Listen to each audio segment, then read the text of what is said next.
মাঠে যেমন প্রতিপক্ষকে করে নাস্তানাবুদ, তেমনি মাঠের বাইরে নাস্তানাবুদ করে ফিফাকে। তাই তো লোকে বলে এমিলিয়ানো মার্টিনেজ মানেই যেন ফুটবলের এক নতুন বিপ্লব। শুধু প্রতিপক্ষের খেলোয়াড় নয়, বরং তার চাপ যে আর নিতে পারছে না স্বয়ং ফিফাও। তাই তো এক এমির কারণে বারবার বদলাতে হয় ফুটবলের আইন।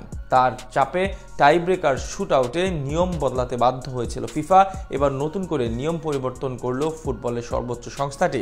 ইতিহাসের সেরা গোলকিপার যেন ফুটবলের ধারাপাত বদলে দিতেই পৃথিবীতে এসেছেন। মার্টিনেজের কারণে ফিফার নিয়ম বদলের বিস্তারিত থাকছে রিপোর্ট।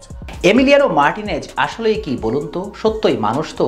অনেকেই ধারণা করেন এই পৃথিবীতে মানুষের রূপে নাকি এলিয়েন ঘুরে। আসলে এমি সেই দলের নয় তো, কারণ ওই একজন গোলবারে দাঁড়িয়ে যা করেন তা তো ইতিহাসে আর কোনো গোলকিপার করেই দেখাতে পারবেন না।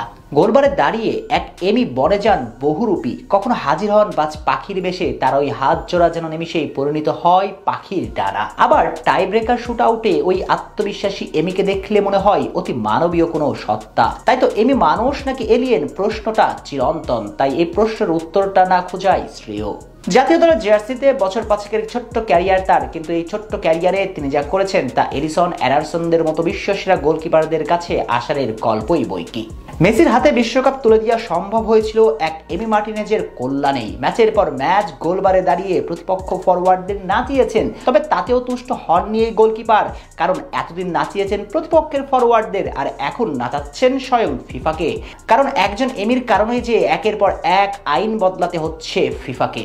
এমিকে সামাল দিতে ট্রাইব্রেকারে ফুটবলের নিয়ন্ত্রণ সংস্থা নিয়ম বদলিয়েছে অনেক আগেই, আর এবার এমিকে থামাতে নতুন করে নিয়ম বদলাতে হচ্ছে ফুটবলের অভিভাবকদের। কেননা ফিফার নতুন নিয়ম অনুযায়ী একজন গোলকিপার বল 8 সেকেন্ড হাত দিয়ে ধরে রাখতে পারবেন না। মূলত দল যদি এগিয়ে থাকে তখন গোলকিপাররা সময় নষ্টের খেলায় মেতে ওঠেন, যা খুবই স্বাভাবিক ঘটনা। দল এগিয়ে থাকলে বল হাতে রেখে সময় নষ্ট করেন গোলকিপাররা, ম্যাচের মোমেন্টাম নষ্ট করার চেষ্টায় মেতে ওঠেন। আর এই কাজটা বিশেষ করে করেন এমি। বল হাতে রেখে প্রতিপক্ষ ফুটবলারদের সঙ্গে খেলেন মাইন্ড গেম, নষ্ট করেন মোমেন্টাম।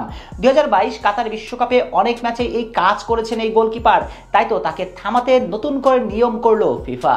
কেননা ফিফার নতুন নিয়ম বলছে এই কাজ এখন থেকে আর করতে পারবে না কোনো গোলকিপার। আন্তর্জাতিক ফুটবল অ্যাসোসিয়েশন বোর্ড আইএফবি 2024 সালের মার্চে সময়ক্ষেপণ রোধে ল 12.2 একটি সংশোধন আনে। গোলরক্ষক যদি বল হাতে নেওয়ার পর 8 সেকেন্ডের মধ্যে তা মাটিতে ছাড়তে না পারেন, তাহলে প্রতিপক্ষ দলকে কর্নার কিক দেওয়া হবে। তবে এই নিয়ম এবার প্রথমবারের মতো ফিফা ক্লাব বিশ্বকাপ ও ইউরোপিয়ান অনূর্ধ্ব 21 চ্যাম্পিয়নশিপে পরীক্ষামূলকভাবে কার্যকর হচ্ছে, এবং এরপরে 2026 বিশ্বকাপে পুরোপুরিভাবে কার্যকর করা হতে পারে।